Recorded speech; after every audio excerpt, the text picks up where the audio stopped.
16-июлга карата күндүн маанилүү жаңылыктары.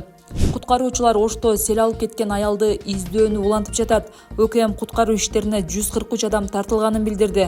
Алар 1985-жылы туулган БА аттуу аялды издеп жатышат. Куткаруучулар 10 топко бөлүнүп Ош шаарынын Борбордук базарынан Ак Буураны бойлоп Өзбекстандын чек арасына чейин издөө жүргүзүп жатышат. 14-июлда Ош облусунда катуу жүргөн селдин айынан 5 адамдын дайыны жок болуп аткан. 4 адамдын 44 жаштагы аялдын жана анын 3 кызынын сөөгү табылды. Өзгөчө кырдаалдар министрлиги эскертет. 18-июлдан 22-июлга чейин туруксуз аба ырайы күтүлөт. Буга байланыштуу мекеме жарандарды сел жүрүү коркунучунда коопсуздук эрежелерин сактоону суранат.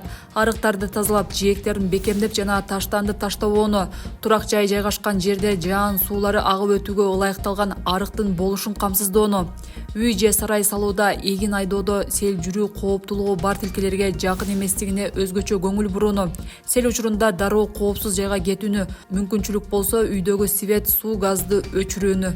Ошко Өзбекстандан 200 тонна гум жардам келди. Ош шаарынын мэриясынан 13 оор жүк унаасы менен азык-түлүктөр, курулуш материалдары, кийим-кечилер жана гигиеналык каражаттар келгенин билдирди.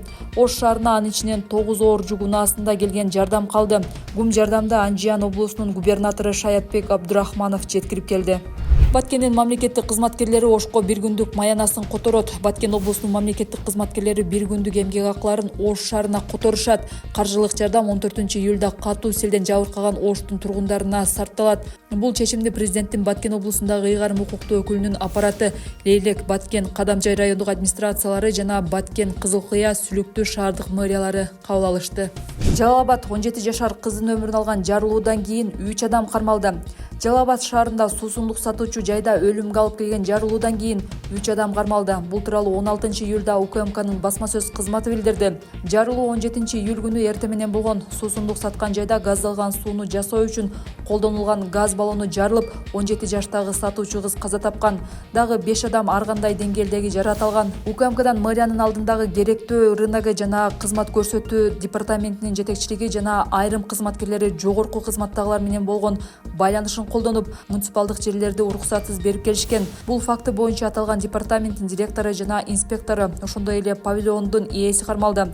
УКМК тергөө иштерин улантууда. Мындан тышкары Жалал Абадтын аймагында окшош фактыларды текшерүү үчүн ведомстволор аралык комиссия түзүлдү.